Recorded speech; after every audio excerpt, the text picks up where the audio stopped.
यदि आप लॉ पढ़ना चाहते हैं तो कहीं और क्यों जाना। हमारे ऐप को डाउनलोड करें और लॉ पढ़ें। नमस्कार। आज का विषय बड़ा महत्वपूर्ण है और वो इसलिए महत्वपूर्ण है कि भारत की इकोनॉमी सर्वाइव कर रही है, तो दोबारा रिवाइव कर रहे हैं। इस कोरोना संकट में भारत को एक अवसर मिला है और इस अवसर को माननीय प्रधानमंत्री जी ने भी कहा है कि ये अवसर की तरह है और भारत हर बार जब भी इस तरह की कोई समस्याएं आई हैं तो एक भारत ऐसा स्टेट रहा, भारत एक कंट्री रहा है जो सदैव उभर कर आया है। हाँ, इस पूरे इस देश में चूँकि 130 करोड़ लोगों के ऊपर संकट है और इकोनॉमी की दशा हम सब जानते हैं कि पिछले 250 वर्ष से हमारे देश की क्या चल रही है। इवन स्वतंत्रता के बाद हमारे जब हमने मॉडल्स अपनाए तो उन मॉडलों ने हमको विफलता ही दी। हम उन सभी मॉडलों पर आज चर्चा करेंगे कि इम्पीरियलिज्म का मॉडल कैसा था, उसके बाद 150 वर्ष इम्पीरियलिज्म का मॉडल चला, उसके बाद फिर साम्यवाद का मॉडल चला यानी कम्युनिस्ट मॉडल चला, फिर उसके बाद वैश्विक मॉडल यानी कि ग्लोबलाइजेशन का मॉडल चला और इन मॉडल्स ने क्या सफलताएं और असफलताएं दी। और फिर हम इस पर भी चर्चा करेंगे कि हिंदू मॉडल ऑफ इकोनॉमी जो वैदिक शास्त्रों में दिया गया था, उस हिंदू मॉडल ऑफ इकोनॉमी में क्या सिचुएशन थी और कैसे हम उसमें विश्वगुरु थे और उस समय भी हम संसार की 60% के अप्रॉक्स इकोनॉमी को करे हुए थे। आज हम वेस्टर्न मॉडल को अडॉप्ट करके किस सिचुएशन में आ गए हैं, उन मॉडल्स पर एक एक करके चर्चा करेंगे और उन मॉडल्स का स्पेसिफिक पोस्टमार्टम करेंगे कि देश में पर कैपिटा जीडीपी कहाँ पर ज़्यादा है, पर कैपिटा इनकम कहाँ पर ज़्यादा है, बिजनेस कहाँ पर ज़्यादा है, कौन से मॉडल पर कौन सा काम हो रहा है और हम किस प्रकार से सेविंग से क्रेडिट कार्ड पर चले गए हैं और आज हम उधार की ज़िंदगी जीने लगे। इस पूरी व्यवस्था के बीच में चूंकि कुछ सरकारें बहुत अच्छा काम कर रही हैं, जैसे उत्तर प्रदेश सरकार वो हिंदू मॉडल को अडॉप्ट करने की कोशिश कर रही है। हिंदू मॉडल को अगर उत्तर प्रदेश सरकार अडॉप्ट करेगी, पीछे के बहुत सारे विषयों पर मैंने उस पर डिस्कशन किया था कि उत्तर प्रदेश सरकार इस समय क्या कर रही है। यूपी सरकार ये हिंदू मॉडल को अडॉप्ट करने की दोबारा कोशिश कर रही है। हालांकि केंद्र सरकार भी कुछ वैसा ही कर रही है, लेकिन आज के वैश्विक मॉडल के साथ साथ वो मिक्स करना थोड़ा सा घालमेल लग रहा है, या सरकार के दिमाग में कोई अच्छा प्लान होगा, वो धीरे से इस रूट से उस ट्रैक पर आएंगे। इसके बीच में उत्तर प्रदेश सरकार को जो हिंदू मॉडल के अगेंस्ट में मॉडल्स डेवलप हुए, जिनको मैं हमेशा कहता हूं कि इंपोर्टेड मॉडल हैं। इंपोर्टेड मॉडल से मतलब है वो खाड़ी का मॉडल रहा हो, वो यूरोपियन मॉडल रहा हो, वो अमेरिकन मॉडल रहा हो, वो वैश्विक मॉडल रहा हो या वो कम्युनिस्ट मॉडल रहा हो, ये सारे इंपोर्टेड मॉडल हैं। इन इंपोर्टेड मॉडल्स के जो फॉलोवर हैं वो मीडिया रिपोर्टिंग बड़े अच्छे से कर रहे हैं। जैसे औरैया की घटना हुई, अब औरैया की घटना के पीछे किसी ने राजस्थान सरकार को दोषी माना तो किसी ने उत्तर प्रदेश सरकार को दोषी माना। उत्तर प्रदेश सरकार जो अच्छा कर रही है उसमें बहुत सारी कमियां निकाली। अभी मैं थोड़ी देर पहले ही उत्तर प्रदेश के उप मुख्यमंत्री का एक इंटरव्यू सुन रहा था, कोई एक न्यूज़ चैनल, मैं चैनल का नाम नहीं लूँगा, न्यूज़ चैनल उस पर डिस्कशन कर रहा था और उनको एक्यूज्ड बना रहा था। वो बार बार कहते जा रहे थे कि मैं इस पर इन्वेस्टिगेशन करवाऊंगा, इस पर दोषियों को सजा दूंगा, ऐसा नहीं होना चाहिए। लेकिन एंकर उनकी जबान में उंगली डालकर बार बार उसको कुरेद रही थी। बाद में उनको कहना पड़ा कि एक ही बात को आप 5 बार पूछ चुके हैं, मैं उसका सलूशन बता चुका हूं। बाद में जब फ़ोन कट हुआ तो एंकर ने कहा कि मैं तो देश की बात कर रही हूं, ये वो दोनों ही, जो वहां से रिपोर्टिंग कर रहा था प्रयागराज से और जो यहां पर बैठा था, वो दोनों ही ऐसे व्यक्ति थे जो अरेबियन मॉडल को अडॉप्ट करते हैं, यानी कि अरेबियन संस्कृति उनका एक मॉडल है। आप समझ सकते हैं कि मैं किस प्रकार के लोगों की बात कर रहा हूं। क्या कह रहे थे कि राजस्थान सरकार ने बस से उतारकर एक ट्रक में लदवा दिया। अरे भाई, मजदूर कहीं जा रहे हैं, कोई ट्रक जा रहा है, तो ये संभव है कि सरकारें या उस समय ह्यूमन माइंड जैसा काम करता है, उसने व्यवस्था को देखते हुए कि ट्रक जा रहा था, ट्रक पर चढ़ा दिया। क्या भारत में लोग ट्रकों पर नहीं चलते? अभी आप गांव देहात में जाएंगे तो 80% लोग ट्रकों पर सवारी करते हैं, ट्रैक्टर्स पर चलते हैं, जुगाड़ गाड़ी पर चलते हैं। तो सरकारों में काम करने वाले व्यक्ति ह्यूमन बीइंग हैं। ह्यूमन बीइंग के सामने जो साधन दिखाई पड़ा, उन्होंने कहा इस साधन से आप निकल सकते हो, निकल जाओ। अब औरैया में उसका एक्सीडेंट हो गया, पलट गया, ये भी एक स्वाभाविक चीज ही है। अब उसमें कुछ लोगों की मृत्यु हुई, बड़ा दुखद समाचार है कि मृत्यु हो गई, लेकिन no one was accused there. उसमें किसी की गलती हम ये कहें कि थी, ऐसा नहीं, सरकारों की गलती थी ऐसा नहीं है। ट्रक निकल रहा था, पलट गया, मृत्यु हो गई, बड़ा दुखद समाचार है। अब वहाँ जो 24 लोगों की मृत्यु हुई उनमें कुछ घायल भी थे, 24 ये और कुछ घायल हैं, वो सारे बिहार के या पूर्वी उत्तर प्रदेश के रहने वाले थे, बिहार के रहने वाले थे। सरकार वहाँ पर जो पुलिस की मशीनरी है, पुलिस की मशीनरी ने कुछ ट्रक हायर किए और हायर करके उनको उसमें बिठा दिया।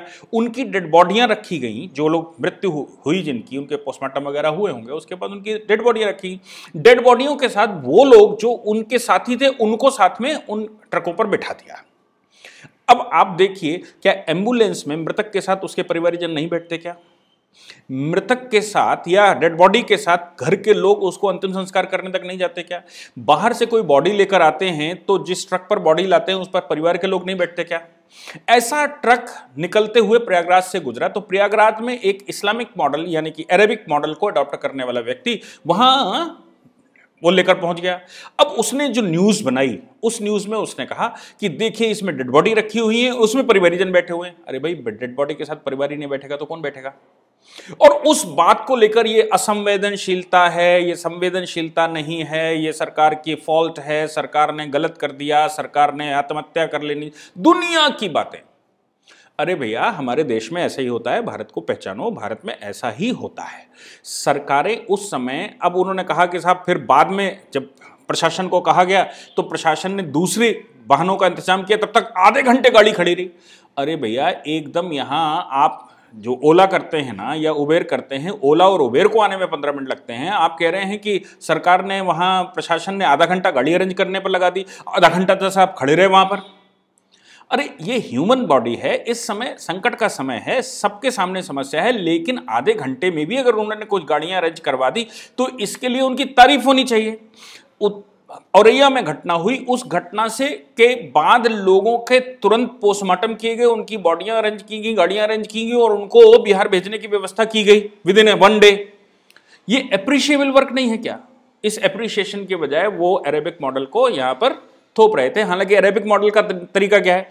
अरेबिक मॉडल यह है कि जहां मरता है वहीं गड्ढा खोदो और गाड़ दो, उसको परिवार से कोई लेना देना नहीं। खैर, हम जो चर्चा करने वाले हैं वो ये है कि आखिर हम इस दशा में पहुंचे क्यों कि उत्तर प्रदेश के लोग, बिहार के लोग, मध्य प्रदेश के लोग, छत्तीसगढ़, झारखंड, कहीं के भी देश के लोग दूसरे शहरों में जॉब करने जाते हैं। आखिर यूरोप में तो ऐसा बहुत नहीं देखने को मिल रहा कि लोग माइग्रेंट हो रहे हों, ये हिंदुस्तान में क्यों ऐसा करने को मिल रहा है? हम अगर इतिहास में जाएंगे तो गुलामी के समय के बाद, गुलामी के समय तक हिंदू मॉडल इकोनॉमिक्स में रहा, पॉलिटिक्स में नहीं। अब देखिए, दो मॉडल, जो कास्टिज्म है या जो मॉडल है उसको दो तरह से देखना चाहिए। एक तो कास्टिज्म इन पॉलिटिक्स और एक casteism in economy. Casteism in politics and casteism in economy. Casteism in politics जब आप देखेंगे तो छुआछूत पैदा करेगी, भेदभाव पैदा करेगी। कास्टिज्म इन इकोनॉमी देखेंगे तो डिस्ट्रीब्यूशन ऑफ लेबर देगी। हमारे यहां का जो ओरिजिनल हिंदू मॉडल है वो कास्टिज्म इन इकोनॉमी है, कास्टिज्म इन पॉलिटिक्स नहीं। जब से ये पॉलिटिक्स होने लगी तब से ये पॉलिटिकल इश्यू बना और वो इतनी हावी हो गई कि कास्टिज्म इन जो इकोनॉमी है वो बस्ट होती चली गई और लोगों को अपने ही व्यवसाय से घृणा होने लगी। और घृणा होते होते नतीजा ये निकला कि वो गांव के आर्टिसंस को छोड़कर, गांव की जो उसके हाथ में जो हुनर था, उसके परिवार का जो हुनर था, उसको छोड़कर वो पंजाब और महाराष्ट्र में जॉब करने के लिए निकल पड़ा। हमने इतना उसको पंचराइज कर दिया। इसमें समाज का भी नो डाउट दोष है और समाज का भी बहुत बड़ा दोष है। जिन समाज के लोगों ने पॉलिटिकली उनको अछूत किया या करने की कोशिश करी, वो हमारा ओरिजिनल मॉडल नहीं है। हिंदू मॉडल जो है वो कास्टिज्म इन इकोनॉमिक्स है और वो डिस्ट्रीब्यूशन ऑफ लेबर है। क्यों आज हम इस सिचुएशन में पहुंचे? क्योंकि हमने जो कास्टिज्म इन इकोनॉमिक्स का मॉडल था वो हमने पहले, अंग्रेजों ने उसको तोड़ा। अंग्रेजों ने तोड़ने के लिए बहुत सारे कानून पास किए, क्योंकि आदिवासी क्षेत्रों में बहुत सारे इस तरह के काम होते थे और गांव-गांव में अपनी सेल्फ सफिशिएंसी थी। अपने गांव में हम जो व्यापार करते थे एक दूसरे के साथ, वो एडजस्ट करते थे, यानी cultural social economics. Cultural social economics का मतलब होता है हमारे कल्चर में रिलेशन बेस्ड इकोनॉमी थी। रिलेशन बेस्ड इकोनॉमी से मतलब है कि हमारे पास वो 7 जातियां 10 जातियां थी, ऐसे 350 प्रकार के भारत में क्लस्टर और 2800 प्रकार के और उससे ज्यादा प्रकार के काम हुआ करते थे। आज भी वो सब होते हैं, लेकिन वो जो कल्चरल इकोनॉमी है वो मल्टीनेशनल इकोनॉमी में चली गई। अब हम क्या करने लगे हैं, हम गांव के बढ़ई से चारपाई बनवाने की बजाय मल्टीनेशनल कंपनी का जो बेड बनता है, डॉक्टर, वो बुरादे का खरीदने लगे, और बुरादे का खरीदने का नतीजा ये निकला कि वो 2-3 साल में टूट जाता है और हमको दूसरा लेना पड़ता है। गांव में अगर हम अपने बढ़ई से अपना बेड बनवा रहे थे तो वो 20 साल चलता था, और वो पैसे भी कम होते थे, उसका व्यापार भी चलता था, वो वहां रहता था। हमने क्या किया कि वहां से निकलकर हम मल्टीनेशनल इकोनॉमी पर चले गए, वैश्विक इकोनॉमी जिसको कहते हैं। और ये उस समय अंग्रेजों ने कोशिश की कि भाई यहां से रॉ मटेरियल खरीदा जाए, उसको तैयार किया जाए, तैयार करके भारत को एक मार्केट की तरह देखा जाए, और मार्केट की तरह देखकर उसको उपभोग किया जाए और ऐसे वेल्थ ट्रांसफर की जाए। अब चूंकि इन एरियो में ऐसा रहता है तो क्या किया, शेड्यूल्ड कास्ट ऑफेंडर्स एक्ट। अब सोचिए कि शेड्यूल्ड कास्ट ऑफेंडर्स एक्ट 1871 या एसटी क्रिमिनल्स एक्ट। अब शेड्यूल्ड कास्ट क्रिमिनल एक्ट 1871 पास करके सभी शेड्यूल्ड कास्ट को, सभी लोगों को, सभी आदिवासी क्षेत्रों के लोगों को क्रिमिनल घोषित कर दिया गया। इसके साथ साथ ही दूसरा कानून beggars provision act. Beggars provision act का मतलब जो साधु सन्यासी, क्योंकि हमारे यहां भीख मांगने का कोई प्रावधान नहीं है, भिक्षु जो होते हैं ना, चाहे वो बौद्ध भिक्षु हों चाहे वो ब्राह्मण भिक्षु हों, उन भिक्षुओं का अपना एक समाज में रोल है। वो समाज से भोजन के अलावा कुछ नहीं मांगते, लेकिन समाज को सब कुछ देते हैं। अब बौद्धों को रोकने के लिए कि वो इकोनॉमी में योगदान ना करें, या जो साधु सन्यासी हैं वो इकोनॉमी में योगदान ना कर पाएं और एक दूसरे की इंफॉर्मेशन इधर से उधर ट्रांसफर ना हो पाए और देश कभी यूनाइट खड़ा ना हो पाए, तो उन्होंने बैगिंग प्रोविजन एक्ट पास कर दिया। अब कोई भी साधु अगर किसी गांव में जाएगा तो वो दोषी होगा और जेल जाएगा। इसी प्रकार सभी के सभी ट्राइब्स पैदा होते ही क्रिमिनल घोषित कर दिए गए। यानी कि वो अपना आर्टिसन, अगर वो कोई काम करते हैं जो उनका पैतृक काम है, वो अगर कोई काम करते हैं तो वो दोषी हैं और उनको जेल जाना चाहिए। हमने क्या किया कि आजादी के बाद 1952 में उसको खत्म किया। नो डाउट खत्म करना ही था कि क्रिमिनल स्ट्राइप्स एक्ट, लेकिन हमने उसको खत्म करके नाम चेंज किया, एक्ट वैसा का वैसा ही रहा। 1952 में हमने हैबिचुअल ऑफेंडर्स एक्ट पास कर दिया। हैबिचुअल ऑफेंडर एक्ट में भी ये उसका रिप्लेसमेंट था। हैबिचुअल ऑफेंडर एक्ट में भी वही लोग जो आदिवासी थे वही ऑफेंडर घोषित किए गए।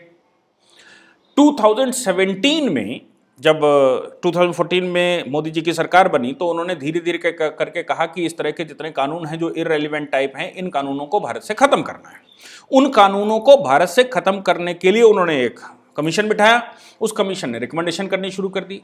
2017 में ह्यूमन राइट कमीशन ने, नेशनल ह्यूमन राइट कमीशन ने रेफर किया कि भाई आप हैबिचुअल ऑफेंडर्स एक्ट खत्म कर दी, तो सरकार ने 2019 में हैबिचुअल ऑफेंडर एक्ट खत्म किया। यानी कि जो आदिवासी है, जो शेड्यूल कास्ट है, जो वनों में रहता है, वो व्यक्ति पैदा होते ही इस एक्ट के तहत क्रिमिनल होता था। अब सरकार, केंद्र सरकार ने वो कानून खत्म करके हर एक व्यक्ति को पॉजिटिव देखना शुरू कर दिया। हाँ, वो अलग बात है कि इस एक्ट को रिप्लेस करके हमको देश में एक और एक्ट पास करना था, या इस एक्ट की जगह 1952 में जो एक्ट पास करना था वो करना था रिलीजियस ऑफेंडर्स एक्ट। यानी कि रिलीजन के नाम से जो ऑफेंस करते हैं, चाहे वो पंडित करता हो, चाहे चर्च का पादरी करता हो, चाहे मस्जिद का मौलवी करता हो, चाहे मुसलमान के नाम से हो, चाहे हिंदू के नाम से हो, हमको करना था रिलीजियस ऑफेंडर्स एक्ट। यानी कि रिलीजन के नाम से जो लोग भी अत्याचार करते हैं उनको सजा होनी चाहिए। दुर्भाग्य से हमने वैसा नहीं किया, और जो हमारे यहाँ का कल्चर है, जो कल्चरल इकोनॉमी है, कल्चरल इकोनॉमी में पर हमने प्रहार कर दिया। जो अंग्रेजों ने किया था अपने प्रोडक्ट को यहां सेल करने के लिए और यहां की लोकल सिचुएशन को समाप्त करने के लिए। हम स्वतंत्र हुए, स्वतंत्रता के बाद हमने साम्यवाद का मॉडल अडॉप्ट किया, यानी कि कम्युनिस्ट मॉडल अडॉप्ट किया। और अगर हम देखेंगे तो रशिया से हमारे पास कुछ एडवाइजर्स उस समय आए थे, आप लोग सर्च करेंगे तो आपको मिल जाएगा। उनकी ही रिकमेंडेशन पर हमने 5 ईयर प्लान्स वगैरह शुरू किए थे। तो हम कम्युनिस्ट मॉडल पर आ गए। कम्युनिस्ट मॉडल भारत में लगभग 60-70 साल चला। 1925 में ये शुरू हुआ था, जब कम्युनिस्टों का भारत से संपर्क हुआ, और ये 1991 तक चला। एक लंबे समय तक, हम कह सकते हैं कि 65-70 साल एक कम्युनिस्ट मॉडल भारत में चला। 1991 में जब ग्लोबलाइजेशन का समय आया और मनमोहन सिंह जी उस समय फाइनेंस मिनिस्टर बने, तो उन्होंने ग्लोबल मॉडल प्रेजेंट कर दिया, तो हम वैश्विक मॉडल पर आ गए। और ग्लोबल मॉडल ने जो भारत में जितना अत्याचार किया उतना आज तक अंग्रेजों के मॉडल ने भी नहीं कर पाया था। क्या किया? ग्लोबल मॉडल के समय पर हमने American pseudo economic principle adopt कर लिया, अमेरिकन स्यूडो इकोनॉमिक मॉडल। और भारत का जो हिंदू मॉडल है वो मॉडल चाइना ने स्यूडो हिंदू मॉडल अडॉप्ट कर लिया। मैं सूडो हिंदू मॉडल का मतलब कहता हूं क्योंकि हिंदुस्तान का ओरिजिनल मॉडल है, लेकिन चाइना की परिस्थिति दूसरी है, फिर भी चाइना ने हिंदू इकोनॉमिक मॉडल को अडॉप्ट किया और हमने अमेरिकन वैश्विक मॉडल, वैश्विक मतलब जो ग्लोबल मॉडल है, ग्लोबल मॉडल अमेरिका का अडॉप्ट कर लिया। सूडो अमेरिका हम बन नहीं पाए और हिंदू मॉडल हमने छोड़ दिया। हिंदू मॉडल को अडॉप्ट करने वाला चाइना था। पिछले इस ग्लोबलाइजेशन के जमाने में चाइना ने जो प्रोग्रेस वर्ल्ड में की उस हिंदू मॉडल को अडॉप्ट करने के बाद, हालांकि वो पूरा नहीं कर पाए, फिर भी उन्होंने जो ग्रोथ रेट दर्ज किया है वो काबिले तारीफ है। अब ये मॉडल है क्या, इनको समझने की जरूरत है। और ये मॉडल फेल वाकई में हो गए हैं क्या? वैश्विक मॉडल फेल हुआ है? इसको अगर आपको देखना चाहते हैं तो 2005 का जब स्लो डाउन आया था भारत में, या भारत में कम आया था, विश्व में आया था, तब भी इस बात की चर्चाएं उस समय के इकोनॉमिस्टों ने की, वर्ल्ड फोरम पर की, कि क्यों ना हम Indian Hindu economic model adopt करें। और चूंकि हिंदू मॉडल इस समय हम फेल करते जा रहे हैं, इसलिए ये स्लो डाउन आया। 2013 में यूएनओ में उस पर विस्तृत चर्चा हुई। यूएनओ में चर्चा मतलब उनकी जो जनरल असेंबली है, जनरल असेंबली में चर्चा हुई और यह कहा गया, because we departed the culture from the economy, that is why we are on this trap. हमने जो इकोनॉमी है, इकोनॉमी में जो कल्चर था वो कल्चर इकोनॉमी से बाहर कर दिया और हम अब उपभोक्तावाद की जिंदगी में आ गए। उपभोक्तावाद की जिंदगी से मतलब है कि now each and every person looks the market everywhere. किसी से बात करता है तो यह सोचता है कि इसके साथ हमें क्या मिलेगा, किसी के साथ व्यापार बनाता है तो कहता है कि इसके साथ मुझे क्या मिलेगा, किसी के साथ विवाह संबंध बनाता है तो सोचता है इससे मुझे क्या मिलेगा, अपना घर बनाता है तो यह सोचता है कि मुझे इससे क्या प्रॉफिट होगा, खेत खरीदता है तो यह सोचकर खरीदता है कि ये 2-4-5 साल बाद कितने पैसे का हो जाएगा। ये उपभोक्तावाद का मॉडल है, ये नेशनलिस्ट मॉडल नहीं है। राष्ट्र की जगह यानी कि कल्चर और रिलेशन की जगह मार्केट ने ले ली, यानी कि we think everything according to the market.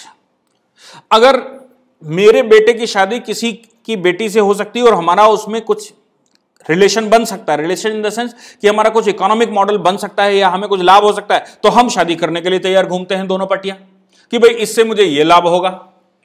तो ये मॉडल कैसा है कि अब हर बात में मां का सेवा करनी है का मतलब मुझे इतना लॉस हो रहा है, इसलिए इनको अनाथालय में भेज दिया जाए तो ज्यादा अच्छा होगा, ओल्ड एज हाउस में भेज दिया जाए तो अच्छा होगा।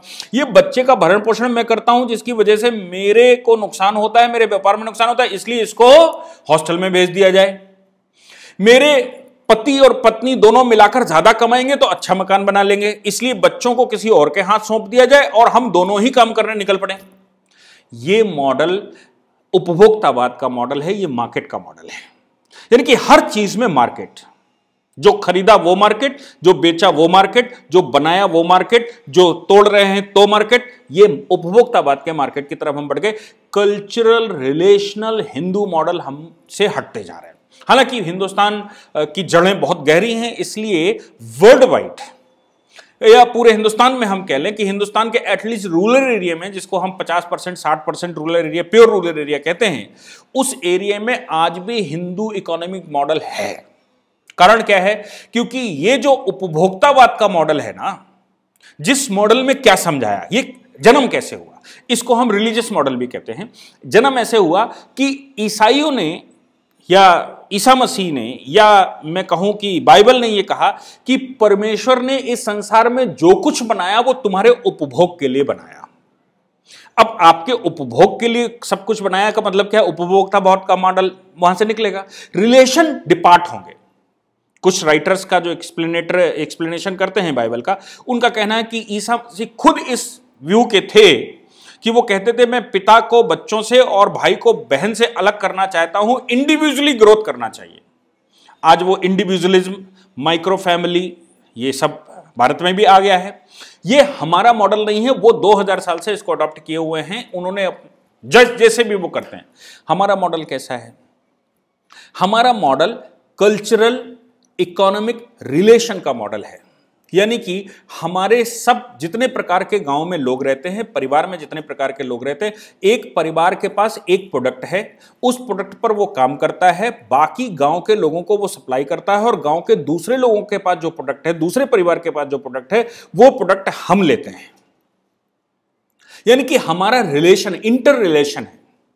मैं जिस विषय पर काम करता हूं उस विषय के जो बाई प्रोडक्ट हैं वो भी कोई परिवार काम करता है। इसीलिए हमारे पास 3000-4000 प्रकार के काम भारत में मोटे मोटे, वैसे तो अगर हम माइक्रो बिजनेसेस की बात करेंगे तो हम ये कह सकते हैं कि 5 करोड़ प्रकार के माइक्रो बिजनेसेस हैं, और भारत में लगभग 15 करोड़ लोगों को वो एम्प्लॉयमेंट देते हैं। भारत में 5000 परिवार, 5 करोड़ प्रकार के व्यापार हैं जो लगभग 15 करोड़ लोगों को एम्प्लॉयमेंट देते हैं। और ये 15 करोड़ लोगों को एम्प्लॉयमेंट नहीं है, 15 करोड़ माइक्रो फैमिलीज का एम्प्लॉयमेंट है, जहां हम उनको एडजस्ट करते हैं। दूसरा, हमने जब फैमिली की प्रॉपर्टी की बात करी तो हमने एक कानून पास किया जिसको हम मिताक्षरा लॉ कहते हैं, और उस कानून को हम सहदाई कहते हैं, यानी कि कोपार्सनर्स। कोपार्सनर होता है कि परिवार की संपत्ति में घर में जन्म लेने वाला बच्चा भी उतना ही भागीदार है जितना परिवार का कोई दूसरा व्यक्ति। ये पारिवारिक व्यापार है, तो पारिवारिक व्यापार में जो बच्चा जन्म लेगा उसका उतना ही अधिकार है।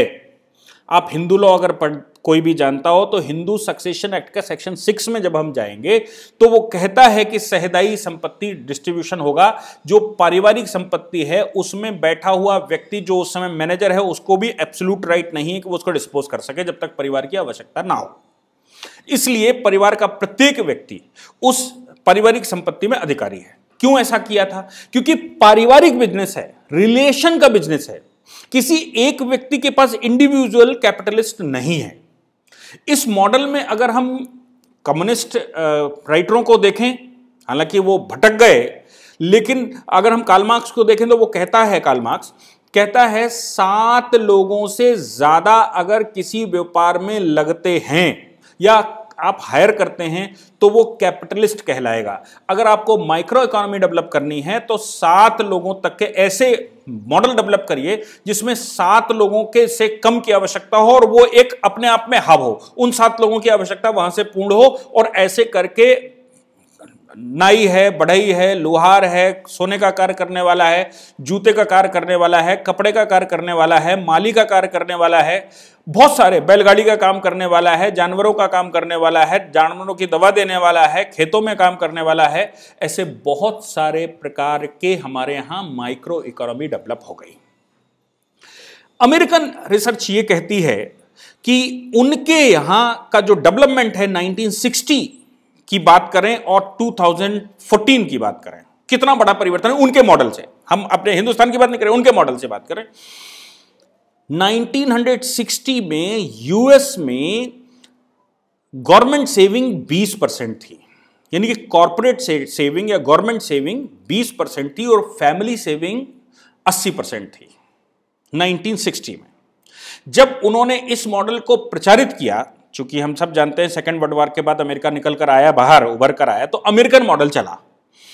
और आज की तारीख में 2014-15 में जब उनके यहां सर्वे होता है तो कॉर्पोरेट सेविंग 120% है।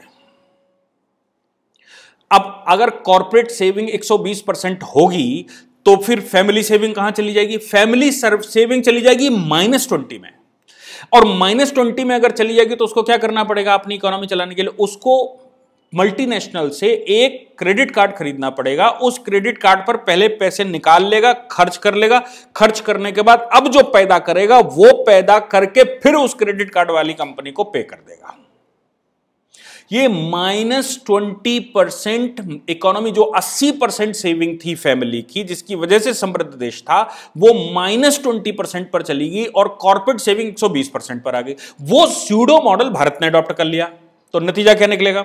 नतीजा निकला कि हमने माइक्रो इकोनॉमी जो भारत की थी उसको विखंडित कर दिया और हम मल्टीनेशनल पर आ गए, वैश्विक मॉडल पर, जो मनमोहन सिंह जी की देन थी 1991 में। उस वैश्विक मॉडल का नतीजा ये निकला कि हमने ग्लोबलाइज कंपनियों को भारत में इनवाइट किया और कंपनियां भारत में आने लगी और कंपनियों ने एम्प्लॉयमेंट जनरेट करना शुरू कर दिया। जो एम्प्लॉयमेंट हमारे गांव में, जो परिवार में है, जो रिलेशंस में है, जो हमारे हिंदू इकोनॉमी में है, वो एम्प्लॉयमेंट अब मल्टीनेशनल ने करना शुरू कर दिया, क्योंकि मल्टीनेशनल ने प्रोडक्ट बनाना शुरू कर दिया, सस्ता बेचना। अब ये सस्ते की जो उपभोक्तावाद डेवलप हो गया, तो हमारे गांव में अगर चारपाई 5,000 रुपए की बनती थी और वो 3,000 रुपए का बेच रहा है। अब फर्क हम ये नहीं कर पाए कि जो 5,000 रुपए का सामान हमारे गांव में बनता है वो 25 साल चलता है और जो हम मल्टीनेशनल से लेकर आते हैं वो 3 साल में खराब हो जाता है, क्योंकि वो बुरादे को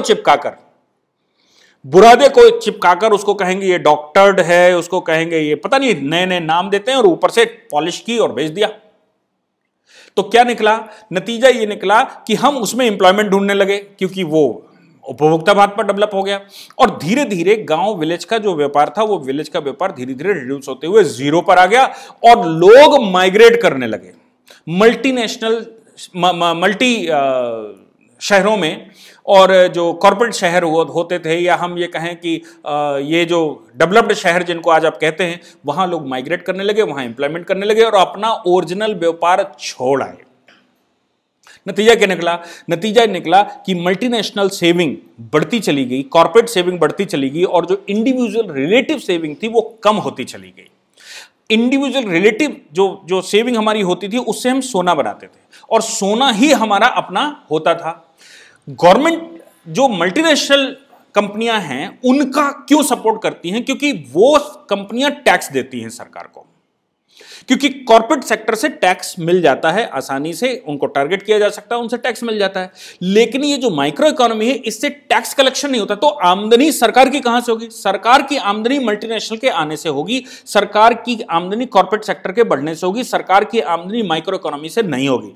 इंडिविजुअल 130 करोड़ मरता है, मरने दे, लेकिन पैसा कॉर्पोरेट के पास जाना चाहिए। कॉर्पोरेट के पास पैसा जब जाएगा तो कॉर्पोरेट का पैसा सरकार के पास आएगा, सरकार अपने खर्चे उठाएगी। इसलिए सरकार माइक्रो इकोनॉमी से उठकर मल्टीनेशनल इकोनॉमी में चलिए, हिंदू इकोनॉमी से उठकर वो स्यूडो अमेरिकन, स्यूडो क्रिश्चियन या स्यूडो मुस्लिम कम्युनिटी पर आ गई। अब स्यूडो क्रिश्चियन इकोनॉमी पर जब वो आ जाएगी, तो सरकार जब 2014 में नहीं बैठी तो वो उसी मूड की थी कि हमें माइक्रो इकोनॉमी डेवलप करना, क्योंकि उसका जो प्रिंसिपल है वो पंडित दीनदयाल उपाध्याय हैं उनके पीछे। और पंडित दीनदयाल उपाध्याय का जो वाद है, जिसको हम एकात्म मानव दर्शन कहते हैं, वो कहते हैं कि इकोनॉमी तब अच्छी हो सकती है जब अंतिम हाथ तक काम मिले। अब अंतिम हाथ तक काम मिलने के लिए उनको जब आप ज्यादा पढ़ेंगे तो वो हिंदू इकोनॉमी पर चले आते हैं। हिंदू इकोनॉमी पर जैसे जैसे वो आते हैं वैसे ही गांव समृद्ध होने लगेगा और सरकारों ने वो सुनना नहीं है। 2014 की सरकार बैठी, उनके प्रिंसिपल चूंकि दीनदयाल उपाध्याय है, इसलिए उन्होंने अंत्योदय योजना और ये सब शुरू किया। इसी को ध्यान में रखते हुए माइक्रो इकोनॉमी कैसे डेवलप हुई, मुद्रा योजना निकाल दी। अब मुद्रा योजना सरकार ने निकाल तो दी, लेकिन सबसे बड़ी बाधा हिंदुस्तान के इंस्टीट्यूशंस होंगे जो पिछले 70-80 वर्ष से अपने आप को स्टैब्लिश किए पड़े हैं। उसको धन चाहिए, आरबीआई ने उसका विरोध कर दिया और आरबीआई को इंटरमीडियरी चाहिए। आरबीआई को इंडिविजुअल सीधा पैसा जमीन पर नहीं चाहिए कि व्यापार, कोई भी व्यक्ति अपनी दुकान, अपना छोटा सा व्यापार स्टैब्लिश कर ले। आरबीआई को चाहिए कि वो मल्टीनेशनल कंपनियां या बीच में इंटरमीडिएट बिचौलिया उसको चाहिए। उनका तर्क भी ठीक है, क्योंकि उनका मॉडल दूसरा है, वो सूडो अमेरिकन मॉडल पर है।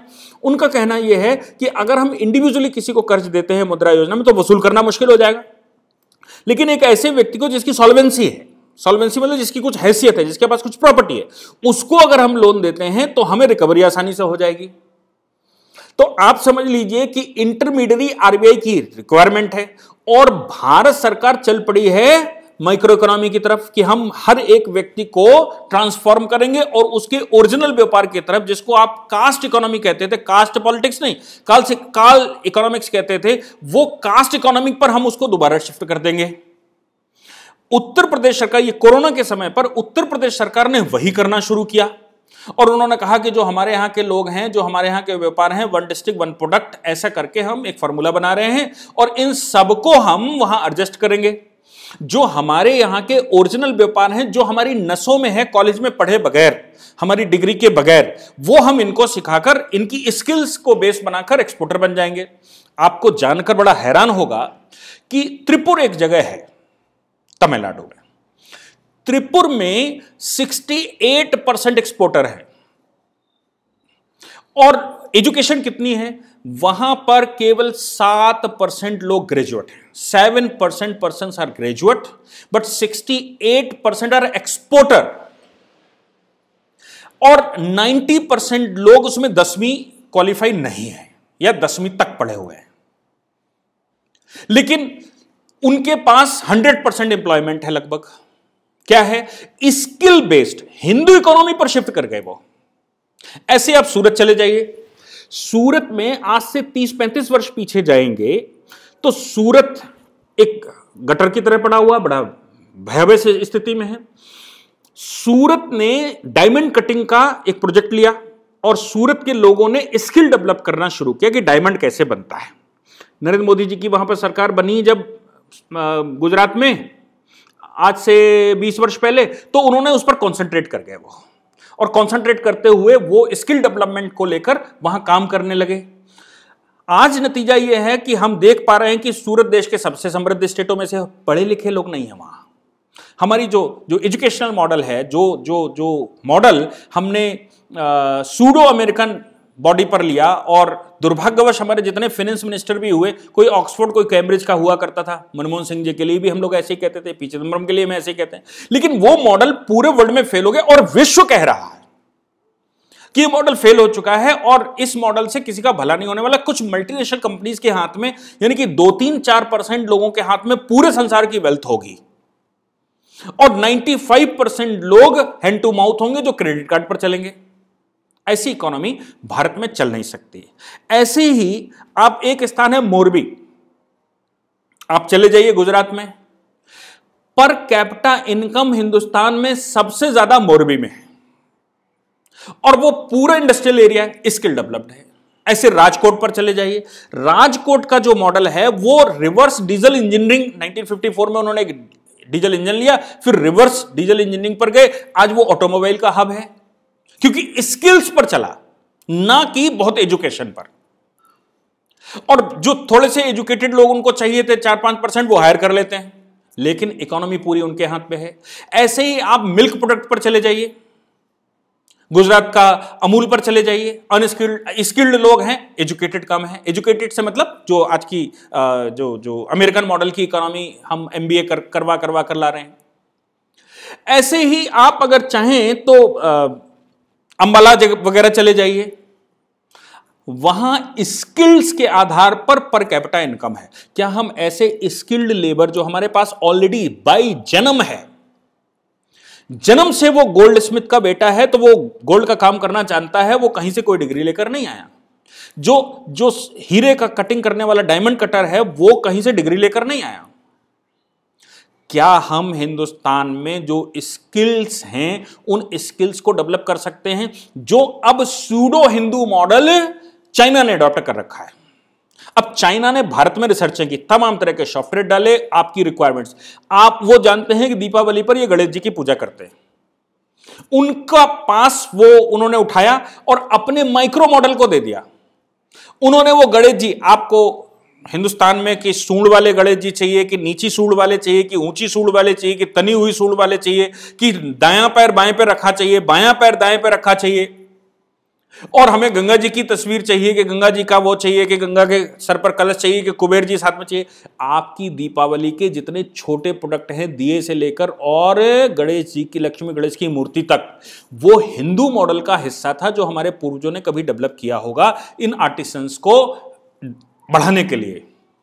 वो मॉडल पूरा का पूरा चाइना ने अडॉप्ट कर लिया। हालांकि वो फुलफिल नहीं कर पा रहे हैं पूरा, लेकिन वो हमारी स्किल्स को ध्यान में रखते हुए अपने यहां डेवलप करवाते हैं और हमको बेचते हैं।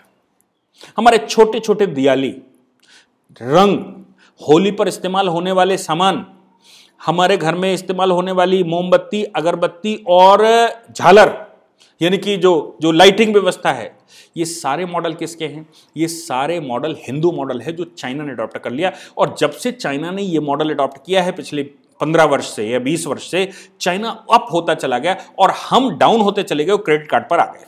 और हमारी लेबर जो जहां पर उसका ओरिजिनल आर्टिसंस है वो शिफ्ट होता चला गया किसी न किसी प्रकार से गांव में, वो शहरों में। और आज जब शहर आपको बंद करने पड़े कोरोना के समय पर, तो ये लेबर जो अपना ओरिजिनल मॉडल है उसको अब समझ में आया कि यहाँ तो काम बंद हो गया, लेकिन मैं तो बढ़ई का बेटा हूँ, मैं तो नाई का बेटा हूँ, मेरे घर का व्यापार ये है, इसलिए मैं इस व्यापार में आसानी से वहाँ खप सकता हूँ। He is going back to the house, वो अपने घर में वापस चला जा रहा है। अब सरकार को चाहिए कि जो मुद्रा योजना जैसी योजनाएं हैं, उन योजनाओं के आधार पर विलेज इकोनॉमी डेवलप करते हैं और विलेज पर कंसंट्रेट कर जाए। स्किल्स के बेस पर आपको स्किल देनी नहीं है। हालांकि सरकार ने एमएसएमई सेक्टर में जो इन्वेस्टमेंट किया है वो ये शो करता है कि सरकार किस तरफ जा रही है। इसके अलावा जो स्किल डेवलपमेंट के प्रोग्राम भारत सरकार ने 2014 के बाद शुरू किए थे, और स्किल डेवलपमेंट के अलावा जो स्किल्ड लोग हैं उनको सर्टिफिकेशन का काम शुरू किया था, मुझे लगता है कि वो एक पहल थी। हालांकि पुराना मॉडल, पुराना स्ट्रक्चर बना हुआ है, इसलिए उसको एक साथ चेंज करना बड़ा मुश्किल काम था, तो वो कर नहीं पा रहे थे। आरबीआई जैसे बड़े संस्था उसमें बाधा पैदा किए हुए थे। आरबीआई के जो चेयरमैन या गवर्नर्स हैं वो इस्तीफे दे रहे थे, क्योंकि सरकार माइक्रो इकोनॉमी का मॉडल डेवलप करना चाहती है। अब बची सरकार की आमदनी कहां से होगी, सरकारें कैसे करेंगी? सरकारों ने 2014 के बाद अपने यहां डिफेंस इक्विपमेंट, जो यूएस करता है, 2014 के बाद हमने डिफेंस इक्विपमेंट बनाने शुरू कर दिए। हमने ग्लोबल रिक्वायरमेंट जो है, चाहे वो डिफेंस की ग्लोबल रिक्वायरमेंट हो, चाहे ट्रक्स की हो, चाहे मोटर्स की, सरकार उस पर कॉन्सेंट्रेट करने लगी और अपने यहां प्रोडक्टिव यूनिट तैयार करने लगी, ताकि सरकार की आमदनी उसमें हो जाए, जिससे वो सिक्योरिटी अरेंजमेंट देश भर का देख सके। तो इकोनॉमी जो है वो हिंदू इकोनॉमी अगर आप अडॉप्ट करते हैं, और वो इकोनॉमी जिसमें उपभोक्तावाद की इकोनॉमी है, चाहे वो इस्लामिक मॉडल हो और चाहे वो क्रिश्चियन मॉडल हो, चाहे वो यहूदी मॉडल हो, ये सारे मॉडल, ये पैगंबर व्यवस्था सीधा कहती है कि संसार में जो कुछ भी बना है वो तुम्हारे उपभोग के लिए बना है।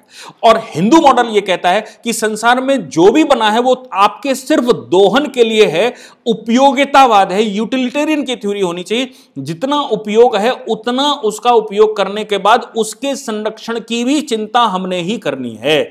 चाहे वो एनवायरमेंट खराब हो रहा तो एनवायरमेंट की चिंता हमने करनी है, चाहे खेत खराब हो रहा तो खेत की चिंता हमने करनी है, या जिसका हम इस्तेमाल कर रहे हैं हमारा परिवार में कुछ समस्या है तो उनकी चिंता हमने ही करनी, और सामूहिक फैमिली के आधार पर हमको इसको डेवलप करना है। मुझे लगता है कि अगर हम इस पर कॉन्सेंट्रेट कर जाएं, और सरकारें कर रही हैं, देश को केवल धैर्य रखना होगा और देश को सपोर्ट करना होगा कि स्किल बेस्ड इकोनॉमी डेवलप की जा सकती है। क्या स्किल्स हैं, ऑलरेडी हैं, इनको कुछ करना नहीं, और इनके लिए किसी ट्रेनिंग इंस्टीट्यूट में भी नहीं भेजना, किसी कॉलेज, किसी एमबीए में नहीं भेजना।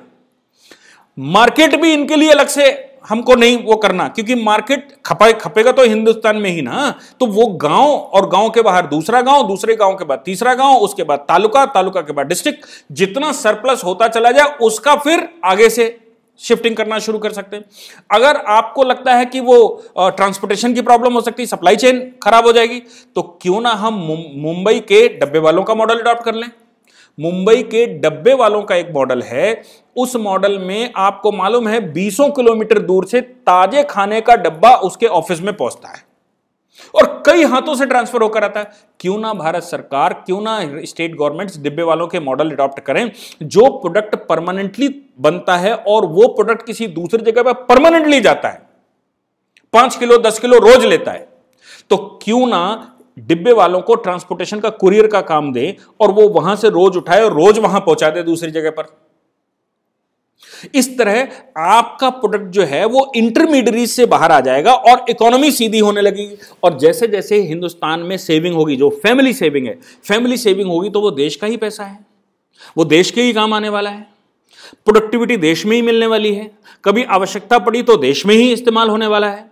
इस तरह आप मल्टीनेशनल कंपनियों से निजात पा सकते हैं, इस तरह आप फैमिली सेविंग बढ़ा सकते हैं, इस तरह आप कॉर्पोरेट सेविंग को कम कर सकते हैं, इस तरह आप इंपोर्ट को कम कर सकते हैं। और इस मॉडल की सबसे खास बात यह है हिंदू मॉडल की, कि इसमें ट्रांसपोर्टेशन का ज्यादा खर्चा नहीं है। आपको तेल इंपोर्ट करने में जो पैसा खर्च करना पड़ता है, और तेल इंपोर्ट करने की वजह से सारा यह मॉडल आपको अडॉप्ट करना पड़ता है, क्योंकि आपको फॉरेन करेंसी चाहिए होती है। इस समय 70% इससे ज्यादा तेल की डिमांड खत्म हो चुकी है देश में। तो क्या हम उस मॉडल को अडॉप्ट कर सकते हैं, हिंदू मॉडल को अडॉप्ट कर सकते हैं? मुझे लगता है आज की तारीख में आवश्यकता है कि हम हिंदू मॉडल को अडॉप्ट करें। इसके साथ ही मैं इकोनॉमिस्ट नहीं हूं, लेकिन फिर भी मैं जितना चिंतन कर पाया ढूंढकर उतना मैंने अपने विचार रखे हैं। अगर आपको लगता है कि इसमें कुछ सुधार की आवश्यकता है, आपको लगता है कि इसमें और भी चीज़ें कंसिडर की जानी चाहिए, तो आपके सुझाव आमंत्रित हैं। नमस्कार।